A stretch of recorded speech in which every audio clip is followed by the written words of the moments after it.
Destino!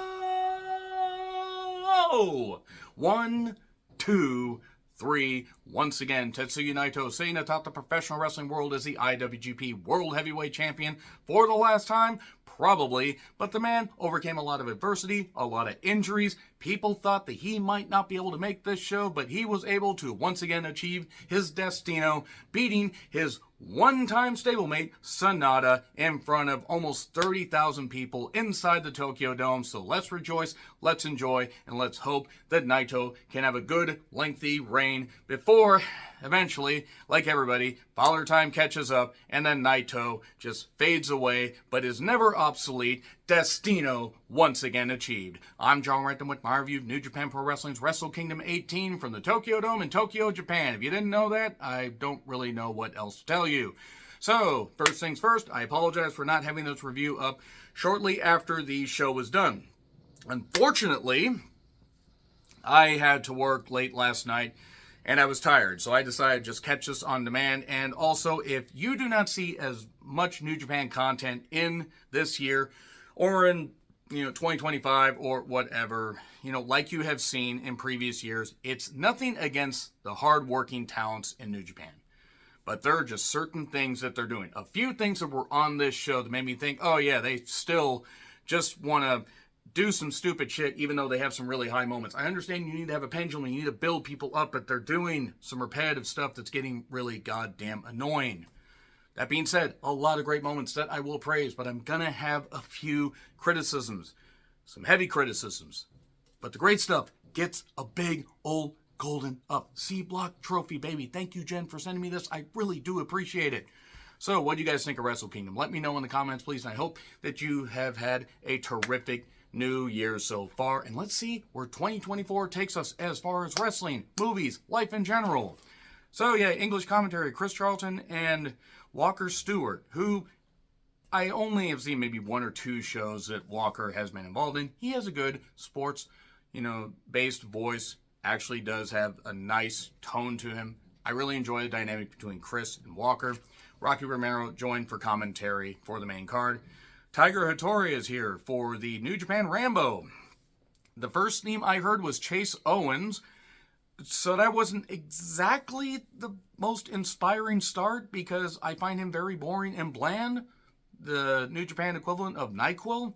New Japan Rambo, basically. The final four will face off at New Year's Dash, which I might review, I might not. I don't know. But for the KOPW championship, that championship that just seemed like a good idea at first and then has just basically become, even though there's been some hard-hitting matches, I'm sorry, it's a gimmick title. So anyway, Bullet Club shit starts. At least United Empire came in to try and clean this up. Tomohiro Ishii is 1/3 of the never openweight six-man champions and is thinking, I'm in this. I'm partners with Tanahashi and Okada and I'm in this.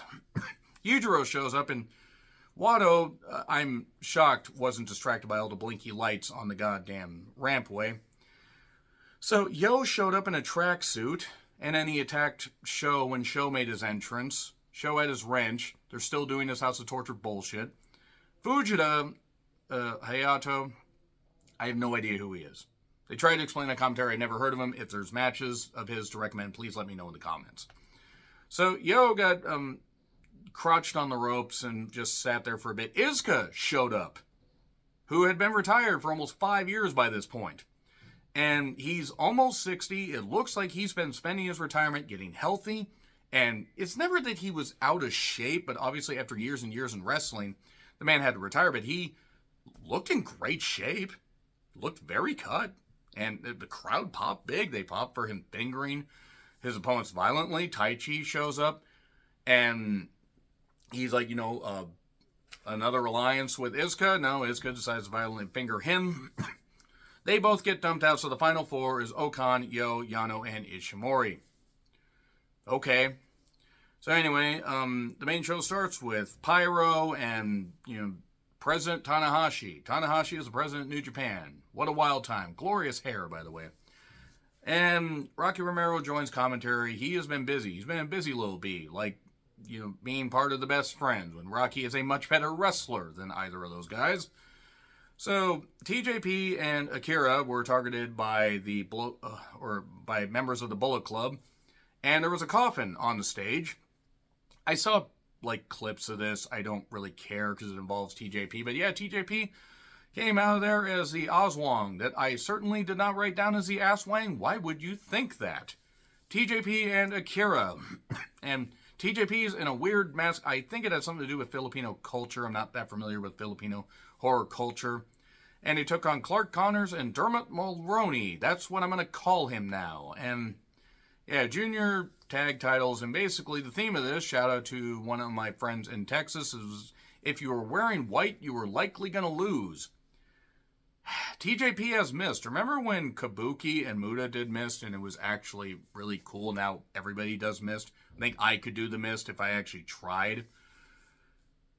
I got hit with the mist going, down the street to get pizza once. No, anyway. It was fine. I didn't care, though. I'm sorry. Nothing against these guys. I haven't cared about the junior heavyweight tag titles for a while. There was a double, collision. Like a double, knee shot that they do. Like kind of a Shining Wizard variation. And Catch 2-2. That's what they're called. With the Oswong, TJP, and Akira. They won. They regained the junior tag titles that they lost to Connors and Mulroney about 6 months before. So there you are. And then presidential entrance for Hiroshi Tanahashi. That was a long ramp, by the way. That is one thing that I noted a few times. This is a long ramp. These entrances took a while. Yes, it's a big, monumental show. The biggest show of New Japan's calendar year. But goddamn, that was a long ramp. ZSJ, with his knockoff Beatles theme, took on Tanahashi, New Japan TV Championship. 15-minute time limit. Didn't even need that. ZSJ is a joy to watch. Tanahashi has an iron will. His body is broken. Absolutely broken. It is sad. I hope that by next Wrestle Kingdom, he retires and just does his presidential duties, because I want him to be able to walk by 60. And if he keeps doing this, he ain't going to be walking by 55. ZSJ did carry this. We get a roll-up variation, and then we finally, a few rolls. 1, 2, 1, 2, 1, 2, 1, 1, 1, 1, 2, 3. There wasn't really much to write home about with this, but Tanahashi now has the Tanavision Championship. I don't remember who said that on Twitter, but shout out to them. Push ZSJ to the world title. In fact, given who won the world title, you have a built-in story. Yota Tsuji against Yuya Uemura. A preview of main events to come. Maybe. I don't know. Power versus speed. Yota toyed with him for a bit. Uemura fought back. Did hit the high gable grip. 1, 2, 3. Again, nothing wrong with this undercard. It's just until you got to, the first singles or, the second singles championship match, it was a typical undercard. It came to a screeching halt with the next match, but this was fine. I mean, it was a little bit short. I'm actually a bit surprised they didn't have it go a bit longer. But this is a preview of what these guys will do in the coming years. And then Shota shows up on a motorcycle. Badass. Shota and Kato against Evil and Narita. Oh boy, more House of Torture bullshit. Who put dick on the mic? That was the best line by Chris Charlton for a while. Even though Chris Charlton's great on commentary, that was just tremendous. Shota got pinned by Narita. Remember when Narita had a future? Yeah, involving him in House of Torture. Turning him heel's fine. This House of Torture stuff, I nearly just said, I don't want to watch this. I don't want to watch this. I don't care if it was a quick angle match. This House of Torture stuff is really bad. What wasn't really bad was Shingo versus Tama Tonga for the Never Openweight Championship. Big fight feel. It didn't go forever, and it was hard hitting. They beat the shit out of each other. They did some great stuff. There were hard hits, a nice, nice series of nice surprising dive. There was a huge superplex to a pop. There was a Supreme Flow for 2. They kept the pace up. There was a gun stun counter out of Made in Japan, I believe. A Bloody Sunday for just 1. A nice back and forth. A Shingo stun gun. They were breaking this stuff out because they faced each other before, and this is something where they need more people to be involved in this thing. But the match was really good. Made in Japan for 2, Styles Clash, and a Gun Stun for 2. And then a variation of the J Driller. I don't remember what Tama calls it, but 1, 2, 3. New, once again, never openweight champion, Tama Tonga. This was a highlight of the goddamn show and actually does deserve the gold, thumbs up. Because this was where things started to pick up. I apologize if my voice sounds a bit rough, by the way. About this time last week, I started to develop a cold. I've been getting better. I've been working hard, taking it easy when I can. And don't worry, I'm recovering. But I still have a little bit of the aftermath because winter, because it's fun. Take care of yourself in all seriousness. And then suddenly the Nemeth brothers show up. Nick Nemeth, the former Dolph Ziggler. No, I said Ziggler, goddammit, Hulk. And Ryan Nemeth. Okay. ELP and Hikuleo took on Bishamon, Goto, and Yoshihashi. Yoshihashi in armor almost as dense as he is. I don't hate Yoshihashi as a wrestler, I just find him boring. Winner takes all match for the New Japan Strong and the IWGP Tag Team Championships. The basic idea here was keeping Hikuleo away. Once Hikuleo was involved and he was on his feet, that was it. There were a few moments where I don't think they should have kicked out some things. A choke slam and the lift into the Thunder Kiss 86 off the shoulders later. That got a 2 count. That should have been a finish. Because then Hikuleo did a splash that he didn't look comfortable doing, even though he's a great athlete. 1, 2, 3. So, okay, they got the victory. This wasn't bad. But after that never openweight title, I would have flipped this. And I would have, because I think then you could have gone right to another championship match. Or maybe they wanted to have an ebb and flow. They wanted to have this match where they killed it. The tag match brought it down a bit. And then the next match brought it back up. So yes, still New Japan Strong, but now they're also the IWGP Tag Team Champions. Hiromu Takahashi versus El Desperado Jr. Heavyweight Tag Team Championship. And yes, of course this. I think this will probably be the last time we see them clash, at least until I'd say maybe the G1 final. Not that I wouldn't want to see these guys face off again, but then you go one too many goddamn times. Despy starts with a dive, and pretty good pop, and Despy was very, very motivated here. And to the rail, to the wall, to the sweat drop down there. Well, maybe not. But a good pace, as you would expect. These guys know each other really well. They faced off multiple times over multiple years. Despy had a bad eye, same with Naito. I don't know if it was as bad as Naito, but nevertheless. Hiromu had a bad knee, and also the previously torn pec that he had to deal with, and also the neck that Dragon Lee shouldn't have been blamed for. It was a bad move, but that move where Dragon Lee got blamed for the fact that Hiromu landed on his neck, and thankfully Hiromu's fine. That was almost 6 years ago this year. That's hard to believe. So, time bomb for 2. A big twist drop off the top, almost a backdrop variation. An angle slam variation. Pinche Loco for 2. And it seemed like, oh my god, Hiromu might actually pull it off. Nope. A Pinche drop, a Pinche Loco, for 3. And new champion. So, new champion. Good stuff. So far, we're picking things up after that House of Torture bullshit. But oh, don't worry. We're not done with the Bullet Club stuff. Not at all. So, we get to the third match from the top. We get to Jon Moxley versus David Toe Finlay versus Will Ospreay, the aerial assassin. Back in the dome. Badass. Mox's long entrance with his Dick Grayson-like stuff. I don't know what the hell that was. I don't actually think it was Dick Grayson, but nevertheless. Ospreay gets a big entrance. Had Assassin's Creed-like stuff. I thought it was Jack the Ripper at first, and I realized it was Assassin's Creed. I forgot about Assassin's Creed because they made so many games, and the movie, it was kind of shit. So anyway, Moxley, Ospreay, and Finlay. Finlay 0.5, because he's not his dad. He can do shit, but Finlay, nah, I'm sorry. I don't see it with this. I'm not saying Finlay doesn't work hard, but this is not good. This is not good at all. IWGP Global Heavyweight Championship, the inaugural Global Championship. We could have called it the Intercontinental title, but what company would introduce that title and then take it away for stupid reasons and never bring it back? This company. This company would do that. By the way, if you do hear any noise that sounds like construction or yard work, it is because a walkway is being put up in the yard or on the yard, and also a stump is being removed because I live in an area where there's a lot of trees. So basically, the idea was Finley got targeted for a while, and then they threw him through a table, and he was taken out for a bit. So Will landed on his head a lot because he doesn't want to walk by 35. He better hope that Tony Khan money lasts a bit because he ain't going to be walking by 35 if he keeps doing that. Finley finally came back in. Mox bled because it's a day that ends in Y.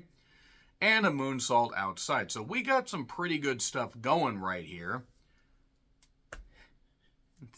And then it just went to shit. I mean, I'm not a fan of multi-man matches happening all the time. I get why they wanted to do it and why they want to do it this way. One, Ospreay's going to be leaving soon. Mox working some in Japan. And they want to try to build up this stuff with Finley. Well, that's great. It's like when they tried to build up Jay White, except Jay White will take Jay White over David Finley. Because at least Jay White can make you hate him. Finley, I'm like, oh, he's there. Great. Like, has anybody remembered a David Finley match where it's like, oh yeah, that's great? So anyway, Moxley bleeding again. Just god damn it. There's a moonsault outside. Ospreay landed flush. I hope that Ospreay's alright. It looked like he jammed his knee. There's a pile driver on Ospreay for 2. And then Moxley gets pissed and starts throwing chairs in. And instantly it becomes shit. You don't need to involve multiple weapons and go out to the floor for minutes on end. I don't care if it's no DQ. I don't care if it's modern wrestling. Use it sparingly and it means more. Otherwise, it's groan-inducing. And yeah, maybe this is the near 43-year-old me, wrestling fan, that has been watching it for nearly 39 years. I started watching when I was 4 years old. War to Sell to Score. I've watched enough stuff. I haven't been able to dive into every single aspect of history. And sure, Abdullah the Butcher and Bruiser Brody ran through the crowd, and a lot of that, or didn't run through the crowd. Abdullah never ran a day in his life. But they would do that stuff, and yes, it meant something, but it also was those guys doing it. Now everybody's doing it. Everybody's just doing this, and they got this big open area, which great, and it was a great atmosphere. The crowd is into a lot of this. But then there's no selling, and then there's Ospreay getting hit with a chair, and Finley getting hit with a chair. Because Moxley thinks that he is Terry Funk. And Moxley can work. I mean, so could Funk. Moxley can work. The problem is he gives in to too many of his bad habits. And it's annoying. It's a mess. There was a double table senton because the War Dogs get involved. Because Coughlin and Jesus Christ, Coughlin and Kidd, I think is who it is. I think it's Coughlin and Kidd. Gabriel Kidd just strikes me as a fucking idiot, by the way. I don't know why. He just does. He just annoys me. And that annoys me like in a heel way. Like, I'm just like, I don't want to even be in the same zip code as this guy. And he was actually at a Seattle wrestling show when I was around Seattle. Like, oh, geez, I thought I smelled something. So anyway, yeah, double senton where Coughlin just gets stuck in the table, and I am the table moment. And more moves and more stuff, and then we get falls getting broken up, and then Finley eventually wins. I'm not surprised Finley won, because Moxley wasn't going to be coming back to Japan enough to defend that. Ospreay's out the door. Ospreay got pinned. They didn't have a lot of options. My thing is, you gave it to the least interesting guy. The most interesting guy maybe to them, because he's sticking around, but the least interesting guy. And nobody is going to benefit from another championship being created out of a championship that already had a short shelf life. The U.S. title. Anyway, face off with Nick Nemeth, and seems like we're getting that feud. Okay. Nick Nemeth working in goddamn Japan? Alright, sign me up. I'm interested to see what he does. This brought me down. I'm sorry. This match was not good. It had elements of starting fine and building some moments, but then for every moment of that, there'd be another one to just take me out of it. They'd go out to the floor, it took me out. They do some other stuff to bring me back in. And then the War Dogs being involved in just all this shit. Because Bullet Club needs to die already. It needed to die years ago. It needs to die now. Okada makes his entrance with a laser or a LED color changing, thing for his gear. That was pretty cool. We did 20 takes and that was the best one. I'm kidding. It's hard to do that on live TV or in a live program. Okada bucks Rain down. Rainmaker, big moment, cool. All right, Okada, thrilling, absolutely captivating the crowd like he always does. Danielson comes down. Apparently he has not been on a Japanese card since sometime in 2004, or maybe he was in the Dome in 2004, I think they were saying. I forgot that he actually was there a while ago, but Danielson, he's meant a lot to wrestling in general. People all over the world love him. This is his last full year. Danielson, Okada too, and you know what? Yes, you could argue this should have been the main event had it not been for the story behind the main event because of how they built it. But this, absolutely, 100% great. Was it as great as their Forbidden Door match? I'm not sure. I'm probably going to have to go back and watch Forbidden Door match. It might be 1 and 1A. But the crowd was into this. It started slow as you expected. Danielson had the patch over his eye. So Okada targeted that. And Danielson vowed to break Okada's arm like Okada broke his arm inadvertently. I'm not blaming Okada here. But that's the story they built into it. Ow my eye, I'm not supposed to get Rainmaker in it. When a 6'3", 240-pound Japanese man gets something in your eye, you're going to notice. Don't ask me anything more. And, repeated strokes to the head will take anybody down. And targeting the arm, just like Forbidden Door, because Danielson wanted that revenge. The underhook superplex, or underhook butterfly superplex, that was very nice. Lots of submissions, lots of strikes, lots of targeting of the arm. A lot of targeting of the arm. Some people might have found this slow. I found it good. And right in the eye, again, because Okada's being a little bit more heelish. And we got the Rainmaker pose, but then Okada got taken back down. Elbows. Okada got pissed, but then Okada got taken down by the Bukkake knee. I know what it's called. Let me have this. And the arm trap. Ow. The arm's not meant to bend that way. And then the ropes finally. Yes chance. And then a second Bukkake knee. We're cooking along, but we're getting to the finish. Drop kick, Rainmaker, 1, 2, 3. A show of respect. Third match win, who goddamn knows? If they want to do it at Forbidden Door again, fine. They want to do it at Wembley, I'm all for that. And you could have Okada win. Danielson could go out on his back if he wants. So, that was the big match there. I enjoyed the main event, and I'm going to tell you besides the story what else I liked about it, but it was what it was. That exhausted the crowd, though. Yes, they were into Naito, but nevertheless. Naito entrance, huge pops, 8 minutes of entrances. That's including Naito having to strip down. Which, if anybody does not know Tetsuya Naito, that sounds really, really confusing. Sonata versus Naito, IWGP World Heavyweight Championship. Okay, started slow. Will Naito's eye... I'm sorry. I'm so sorry. I hope he's alright. He had eye issues. He started bleeding above the eye at one point. And they know each other very well since they used to be an LIJ. Hence the LIJ shirt that I have. Yes, the older shirt. I'm sorry. I am not made of money. Don't worry, I'm fine. But I don't want to just spend on, frivolously on a whole bunch of merch. Anyway, Naito targets the neck and the shoulder. And I thought Okada. I thought Sonata was really goddamn hurt. No, he seems to be alright. He was just favoring and selling really well. And then more next up, and Sonata fires back. And Naito bleeding from the eye, and it's starting to affect his vision. Obviously, you don't want blood in your eye, especially if you're going to dive down on your woman, and that's going to start. And I won't say anything more until the case is settled. TKO, and then a moonsault. Sort of hits, kinda, maybe a second one. Mostly hits for 2. This is after a Naito stoppage on a previous moonsault. Sonata keeps, favoring the neck and the shoulder. You think that he's not going to be able to do it and beat the guy that was the leader of the group that he was in until he joined Just 5 Guys. And who doesn't enjoy having just 5 guys or more? I'm not going to judge you much. Destino times 2, but just for 2 because he didn't quite get it flush. Deadfall for 2. That's put down everybody, but Sonata couldn't quite make the cover on time. Back and forth, and Destino 1, 2, 3, and there you go. And then, and I know why they did this, but it just is bad because you involved a stupid group.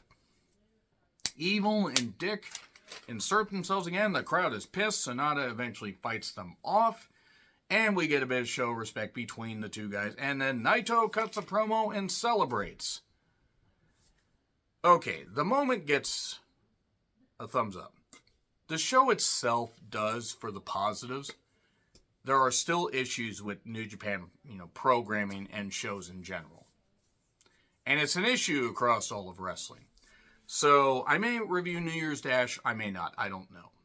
And depending on how views do for some New Japan shows, I may just stick to the big shows. I might not do the Cup, I might not even do the G1. Because those particular videos last year nobody really watched the tournaments. I didn't see a lot of chatter about it. And also, I got to focus on stuff I actually want to do, guys. That being said, enjoyable show nevertheless. Let me know your thoughts in the comments. Like, share, subscribe, Twitter handle in the description. I'm John Ritlin. I'll see you soon.